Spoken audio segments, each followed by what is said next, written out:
Friday Science Fun Fact for you this week. The anti-vaccine movement has actually existed since before the word vaccine or vaccination was invented. It came about during the rise of variolation for smallpox. I've talked about it before. Variolation is using the smallpox virus in a controlled way to prevent a more serious infection, and vaccination is using the cowpox virus to do the same thing. In the 1720s, Lady Mary Wortley Montagu was trying her best to introduce variolation to British society. She had picked up the process in Constantinople in 1718 when she was there with her husband, who was the British ambassador. She had her 5-year-old son variolated at the time. When they came back to England, Lady Mary tried to introduce variolation in an effort to save people, especially after a smallpox outbreak in 1721, during which she had her daughter variolated. Eventually, she was able to convince the Princess of Wales, Caroline of Ansbach, to test out the procedure on some prisoners in exchange for their freedom if they survived.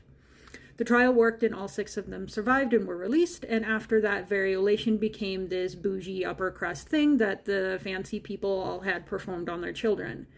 In 1722, Lady Mary published a letter under a pseudonym to try to convince people to get variolated, and almost immediately thereafter, a reverend named Edmund Massey wrote a rebuttal called The Dangerous and Sinful Practice of Inoculation.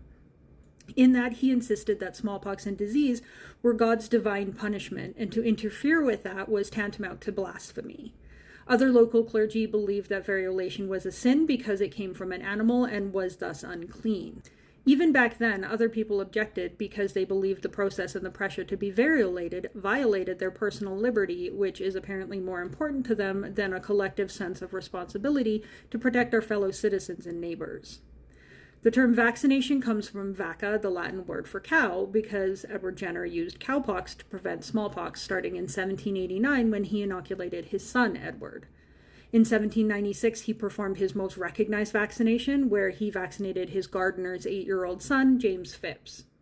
2 years later, after recording an additional 22 cases of cowpox inoculation preventing smallpox infection, Jenner published a book that became a success, and then vaccination was introduced to the world almost 80 years after Lady Mary first brought variolation to the Western world.